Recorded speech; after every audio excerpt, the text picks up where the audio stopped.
kali pertama kerajaan Malaysia berurusan tahun 2012. Kemudian kali saya ingat pernah yang ada rekod duduk mempelawa BlackRock untuk masuk melabur dan menguruskan harta rakyat Malaysia ni, cuba teka siapa dia. Tahun bila? Bukan Muhyiddin? Siapa? Siapa yang sebenarnya ada mesyuarat mempelawa pelaburan daripada BlackRock ke Malaysia ni? Siapa dia? Mahathir. Bila? November 2018. Tak percaya, pergi ke Facebook Mahathir. Pergi tengok, boleh Google Tun Mahathir BlackRock. Keluar gambar dia di London November 2018 membentangkan potensi pelaburan di Malaysia kepada pengurus-pengurus aset dan dana dunia. Salah satunya ialah BlackRock. Bukan Anwar Ibrahim saudara-saudari. Anwar Ibrahim masa tu duduk tengah lala lagi baru keluar penjara. November 2018. Pada masa siapa yang wang KWSP diberikan kepada BlackRock untuk diuruskan? Zaman bila? Zaman Muhyiddin. Jadi benda ni sebenarnya benda yang berlaku zaman dia pun. Itu yang saya kata, zaman dia tak ada masalah, fatwanya lain. Zaman orang lain, fatwanya lain. Dia sama macam Tuan Ibrahim Tuan Man. Bila saya tanya, masa kamu jadi Menteri Air, apa kamu buat? Kenapa kamu tak boleh buat macam kami buat sekarang? Meyakinkan kerajaan persekutuan bahawa untuk menyelesaikan secara menyeluruh masalah air di utara perlukan pelaburan kerajaan persekutuan sebanyak 4 bilion. Kamu kan baik dengan Muhyiddin masa tu. Kenapa kamu tak boleh buat? Dia ada fatwa baru terus. Fatwa dia, Rafizi ni kena pergi sekolah. Aku pergi sekolah lagi tinggi daripada dia lah. Dia kata, Rafizi ni tak faham. Tanggungjawab air ni ialah tanggungjawab negeri, bukan tanggungjawab persekutuan. Dia kena baca perlembagaan persekutuan. Macam mana masa saya jadi Menteri Air, saya nak campur tangan dengan soal air kerana air ni ialah tanggungjawab negeri. Tengok tak kluk-klek fatwa dia. Orang Kelantan Terengganu kata kluk-klek. You know? Masa air di Kelantan, dia kata ini tanggungjawab persekutuan. Kerajaan Kelantan ni kita tak ada duit. Sebenarnya kerajaan persekutuan menghukum kita tak bagi duit. Sebab itu air di Kelantan sama macam Starbucks. Zaman fatwa bila di Kelantan. Bila mari di Penang, itu sebenarnya tanggungjawab kerajaan negeri. Tengok kluk-klek dia lah. Sebab dia tak boleh jawab. Baik. Akhirnya saudara-saudari dah.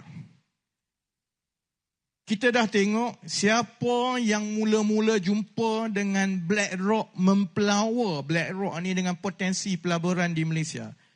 Tun Mahathir sekarang ni bukan calang-calang orang. Tun Mahathir ni ialah penasihat kepada SG4. Penasihat ekonomi kepada kerajaan-kerajaan di bawah Perikatan Nasional. Mana Sanusi? Kamu kan hebat dan berani. Sultan pun kamu boleh maki. Takkanlah Mahathir kau tak boleh tegur. Kenapa Tun mencemarkan ni maruah Islam dan PAS? Tun yang dulu pergi jumpa dengan BlackRock tahun 2018. Satu benda, satu ayat tak keluar. Sanusi pun tak kata. Menteri Besar Perlis pun tak kata. Menteri Besar Kelantan tak kata. Yang paling cerdik antara Menteri Besar dia orang yang Terengganu pun tak cakap. Tapi tiap-tiap hari boleh tengok di Parlimen macam mana dia putar belikkan untuk bakar emosi rakyat.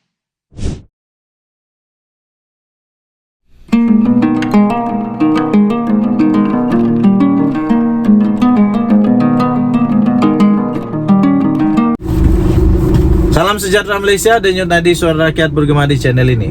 Saya teringat dengan menantu Muhyiddin. Sebab bukan main sekarang Muhyiddin, bukan main di dalam dia punya ceramah, bukan main dia cuba untuk ajar macam mana mentadbir negara. Dia cuba ajar macam mana jadi Perdana Menteri yang bagus. Dia cuba ajar macam mana untuk jadi Perdana Menteri yang bagus. Dia cuba ajar macam mana untuk membantu rakyat. Tapi yang saya heran, hebat-hebat cakap Muhyiddin, hebat-hebat cakap Muhyiddin itu, tapi dia tidak pun dapat tangkap di mana menantu dia. Dia tidak pun dapat pastikan di mana menantu dia. Yang saya kesian yang saya fikir nih. Sebab saya pun suami, saya ada istri kan. Jadi saya pun fikir, apa perasaan istri menantu Muhyiddin nih? Ditinggalkan begitu saja, lari daripada Malaysia, tidak mau balik Malaysia. Muhyiddin tidak kesian nggak kepada anak dia yang ditinggalkan oleh suami? Muhyiddin tidak risau kah? Jadi kenapa Muhyiddin boleh ajar macam mana untuk mentadbir negara, kalau dia sendiri pun tidak berjaya untuk dapatkan menantu dia? Macam mana dia mau urus negara kalau keluarga sendiri pun tidak dapat diurus? Begitulah orang-orang cakap, begitulah kawan-kawan cakap. Dan saya pun fikir begitu juga. Pendapat saja, itu pendapat. Macam mana Muhyiddin mau urus Malaysia kalau keluarga dia pun dia tidak dapat urus? Kalau dia tidak boleh pujuk pun menantu dia. Macam mana dia mau pujuk investor, pelabur-pelabur daripada luar negara untuk melabur di negara Malaysia, untuk datang ke Malaysia, kalau menantu dia pun dia tidak dapat pujuk? Macam mana dia mau buktikan dia Perdana Menteri bagus kalau menantu dia pun dia tidak dapat pujuk? Semua dia tidak tahulah. Susah juga Muhyiddin ni, semua dia tidak tahu.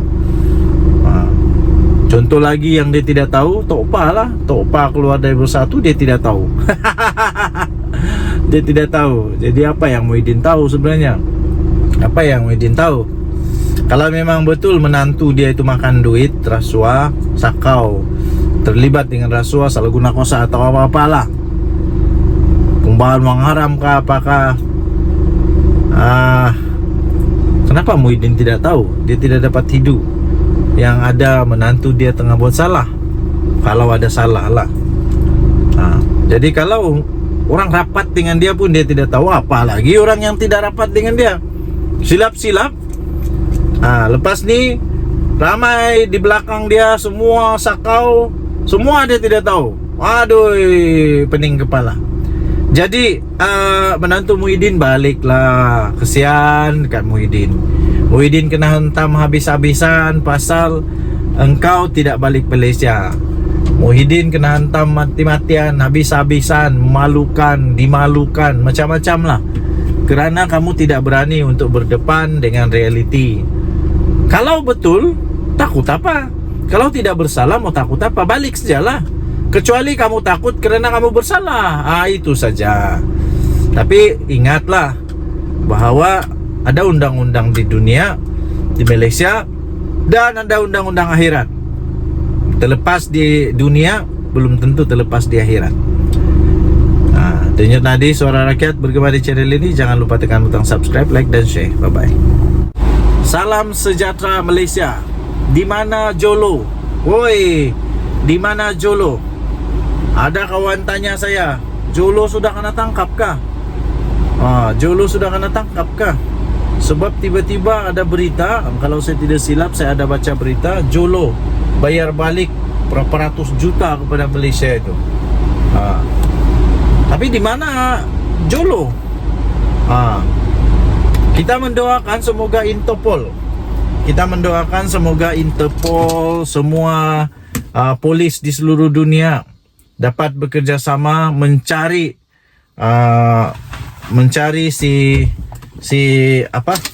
si Jolo ini, dapat bekerja sama untuk memastikan Jolo dapat ditangkap, dapat dihadapkan ke mahkamah.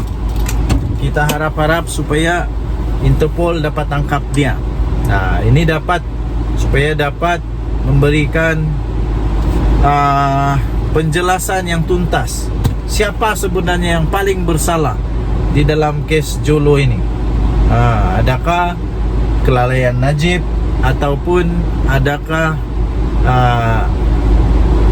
jenayah bersama dengan Jolo, atau Jolo tipu Najib. Tapi mustahil juga, pening juga saya kalau Najib dengan begitu mudah dapat ditipu oleh Jolo. Takkanlah Najib yang begitu bijak Perdana Menteri kena tipu. Yang paling pelik lagi, kalau Najib kena tipu, takkan pegawai-pegawai Najib pun kena tipu juga. Takkan menteri-menteri Najib pun kena tipu juga. Takkanlah Jolo begitu bijak sekali sampai semua manusia yang bijak-bijak di Malaysia ini pun kena game juga dengan Jolo.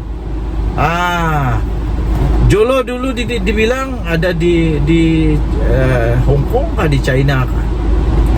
Entah sekarang di mana Jolo. Interpol dapat sudah Jolo kah tidakkah, kita pun tidak pasti. Tapi saya tetap yakin, saya tetap percaya bahawa pihak polis, Interpol dan pihak PDRM masih berusaha untuk mencari Jolo.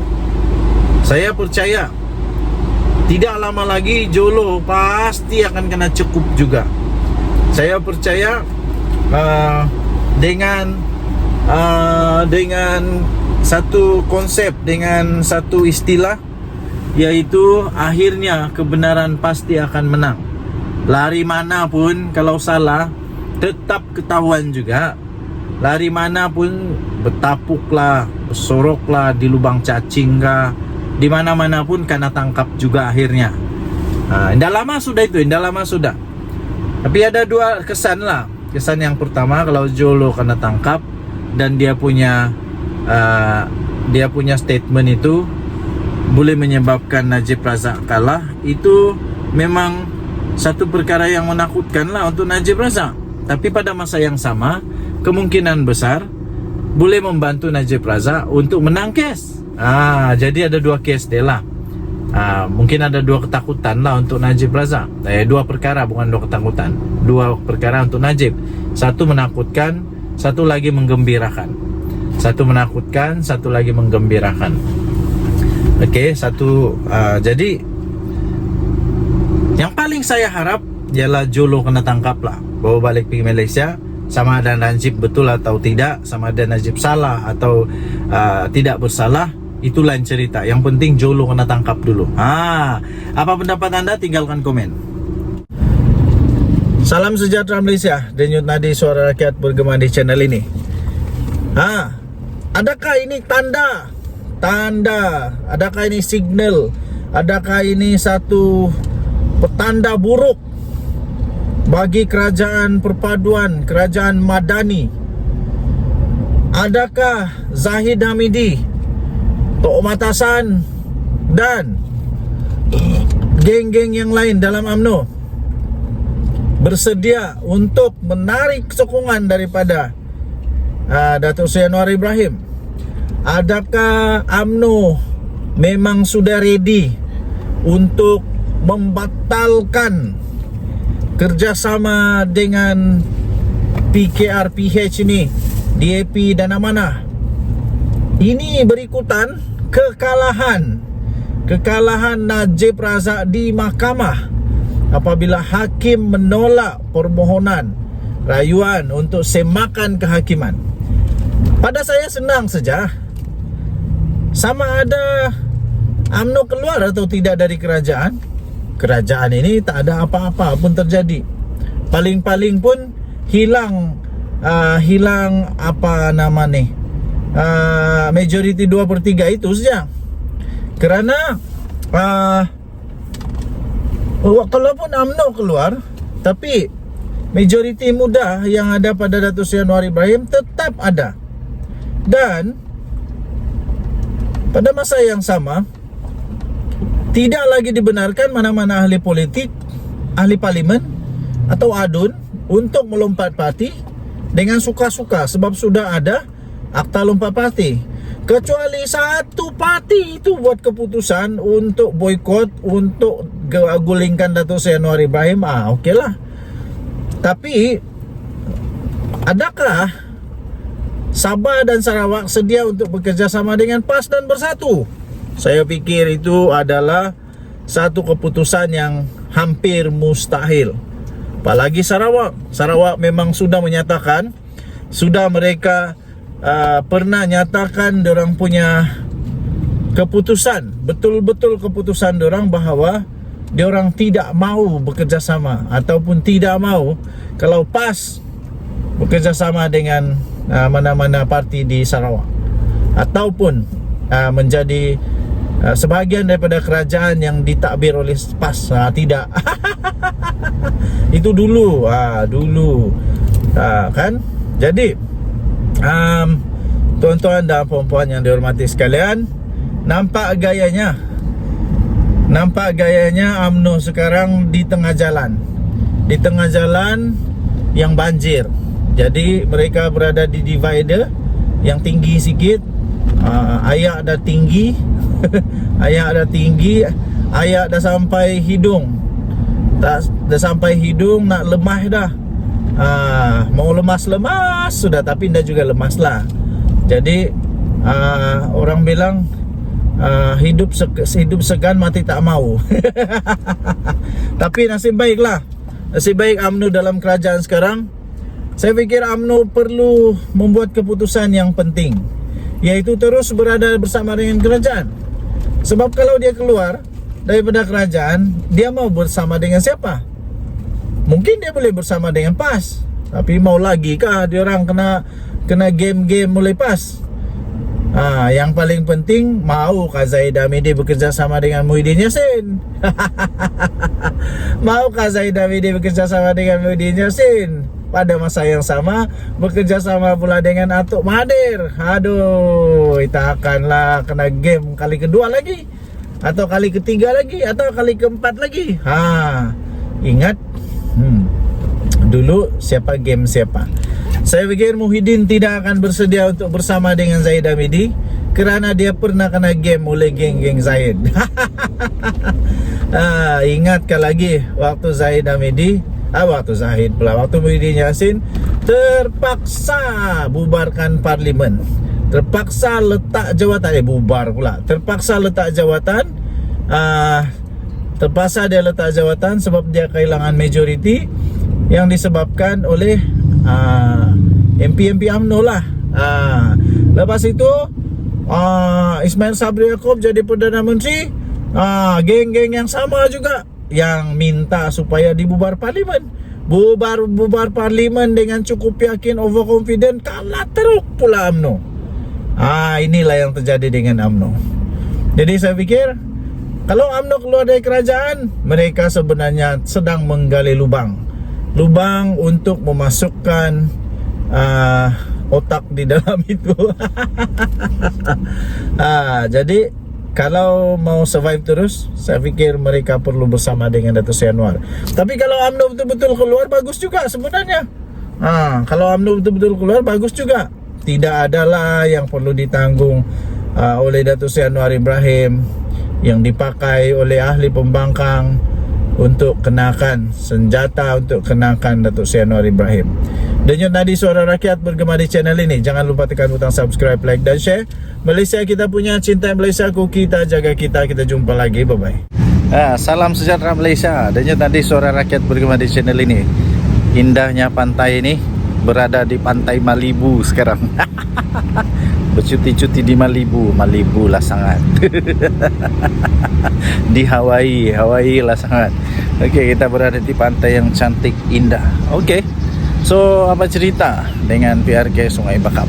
Okey, tapi sebelum PRK Sungai Bakap, saya nak cerita tentang apa yang terjadi di dalam PAS sekarang ini, dalam Bersatu sekarang ini. Nampaknya memang agak kucar-kacir Bersatu dan PAS sekarang ini. apa tidak kocar-kacirnya. Sebab untuk menang di pilihan raya di Sungai Bakap dan Nenggiri pula, kita mau cakap sekarang ini di Nenggiri.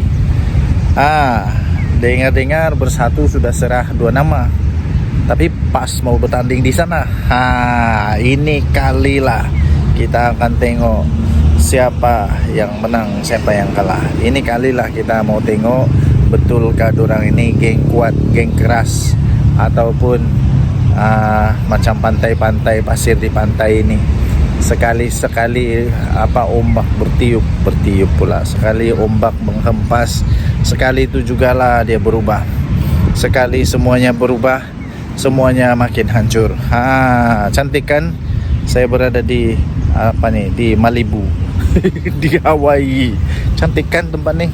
Datanglah ramai-ramai ke sini. Kalau banyak duit boleh datang pergi sini juga. Kalau tidak duit pun boleh datang sini juga. Percuma pantai dia cantik-cantik ini. Oke. Jadi memang masalah besar sekarang dalam Bersatu, dan memang bingung lah. Tapi pada masa yang sama juga PKR, PHDAP pun, DAP dan Amanah UMNO pun bingung juga sekarang nih. Macam mana dorang tidak bingung? Sebab semua pun memang mau, kalau boleh mau calonkan, dorang pun calon sendiri kan. Jadi ditambah pula sekarang ini Najib Razak kalah di mahkamah, memang bingung lagi lah. Okey, tetapi yang seronoknya ialah kali ini kita boleh tengok betul lah. Kita boleh tengok betul, kita boleh buat betul-betul penilaian kehebatan. Tapi yang dah seronok nih, yang dah seronok juga ialah sampai PM Anwar Ibrahim sampai dia bidas permainan politik kotor, politik kebencian yang dimainkan oleh pembangkang, yang dimainkan oleh Perikatan Nasional. Ini yang tidak syok nih. Ini yang kurang seronok nih. Okey, jadi apa pendapat anda? Anda boleh tinggalkan komen. Denyut nadi Suara Rakyat bergema di channel ini. Jangan lupa tekan butang subscribe, like dan share. Malaysia kita punya, cinta Malaysia aku, kita jaga kita. Bye. Salam sejahtera Malaysia. Denyut nadi Suara Rakyat bergema di channel ini. Saya minta maaf, ramai orang kata kenapa buat ulasan di kereta. Sebab saya ada masa di kereta aja. Saya ini orang sibuk tau, lebih sibuk dari Perdana Menteri. Okey, jadi apa cerita petang ni? Cerita petang ni, Datuk Seri Najib Tun Razak confirm sah di penjara lah. Memang dia habiskan masa-masa dia di penjara lah. Tak ada lah, tiada sudah peluang. Mungkin sudah punah, hancur segala harapan untuk dia dapat tahanan rumah, kerana mahkamah telah menolak. Mahkamah telah menolak permohonan semakan kehakiman untuk rayuan supaya dapat Najib Razak tahanan di rumah. Tapi nampaknya telah ditolak oleh mahkamah. Minta maaf lah Encik, minta maaf lah Encik, puan, nenek, aki, uncle, aunty, minta maaf. Najib kalah di mahkamah kali ini, kalah teruk. Jadi memang sah. Rosmah Mansur menangis lagi. Pasti Rosmah Mansur rindu sudah dengan Najib Razak. Mesti dia sudah rindu betul dengan Najib Razak.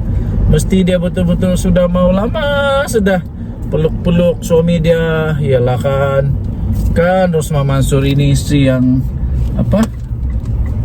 Sweet apa? Sweet wife. Wey, dia kan sweet wife. Sabah International Convention Center. Kita boleh ke jalan-jalan sini nih. Jadi nampaknya Najib Razak tidak ada lagi peluang untuk dipenjara di rumah. Oke. Jadi dia kalah di mahkamah. Ini satu. Yang lagi satu nampaknya Najib Razak bakal pula sudah jatuh di timpa tangga rasanya lah. Sebab untuk dia punya perbicaraan untuk kes 1MDB dan juga kes dia penyalahgunaan ada boleh visitor lah sana, penyalahgunaan salah guna kuasa untuk perbendaharaan negara Malaysia pun dia ada masalah juga. Kalau itu dia kalah lagi teruk berbilion-bilion tu. Jadi nampaknya Najib Razak kemungkinan besar bersambung-sambunglah dari penjara. Harap-harap bolehlah dia keluar dari penjara sebelum terlalu tua. Jadi Zahid Hamidi pun entah apa perasaan dia sekarang lah. Apa-apapun paling penting kita serahkan kepada kuasa mahkamah. Jangan sembarangan buat spekulasi, apalagi memfitnah. Ini mahkamah bagi keputusan, Anwar pula bersalah. Sudah ada bukti dia bersalah, Anwar pula salah. Pelik bin ajaib. Habis kalau macam itu, tak payahlah kita tinggal di manusia bertamadun. Bagus kita tinggal di hutan yang tiada undang-undang. Kau suka, kasih lepas. Tidak suka, jangan kasih lepas. Mana boleh begitu? Suka kah, tidak kah? Kalau memang sudah ada keputusan dari mahkamah, kerana ada sudah keputusan dengan bukti dan bukti-bukti lah. Dia bersalah, salah tetap salah lah. Janganlah nangis. Tanggunglah sendiri perbuatan. Denyut Nadi Suara Rakyat bergema di channel ini. Jangan lupa tekan butang subscribe, like dan share. Malaysia kita punya, cintai Malaysia aku, kita jaga kita. Bye bye. Salam sejahtera Malaysia. Denyut Nadi Suara Rakyat bergema di channel ini. Ada satu soalan yang bermain di pikiran. Kenapa pada kali ini, pada pilihan raya Sungai Bakap ini, tidak ada Mahathir? Mana Mahathir? Kenapa Hadi Awang tidak panggil Mahathir kali ini? Adakah Hadi Awang bersatu pas sudah sedar bahawa Mahathir tidak guna sudah? Tidak guna sudah, tua sudah, tidak ada pun apa-apa fungsi dia lagi. Malah tidak sudah pun jadi apa? Berharga. Tidak guna lah. Malah mungkin boleh menyebabkan kekalahan. Mungkin begitu. Jadi mana Mahathir sekarang? Lepas tu banyaklah teori-teori. Banyaklah teori-teori muncul. Mahathir ini hilang, gaib di bunian lah. Mahathir gaib, tiba-tiba gaib, mengira harta lah. Mahathir sedang bertapa di gunung Menindoi. Mahathir sedang bertapa di gunung Menindoi supaya dia ada hikmat kabalan supaya tidak kedapatan salah kalau ada salah, kalau tidak salah supaya dia tetap menang. Begitulah kan. Tapi mustahil lah bahwa si Mahathir pula pergi bertapa. Mana boleh bertapa? Itu syirik. Syirik tu. Janganlah bertapa, dapat ada hikmat kabalan. Tapi saya pun heran jugalah, betul, saya pun heran kenapa Mahathir sekarang tidak ada dalam siri jelajah kempen Perikatan Nasional ini. Sebab sebelum ini bukan main lagi. Sampai siap buat gabungan 3-4 negeri lagi. Dengan penasihatnya Mahathir. Yang selama ini Mahathir selalu dicakap Maha Firaun lah, macam-macam lah. Tapi tiba-tiba jadi penasihat Jadi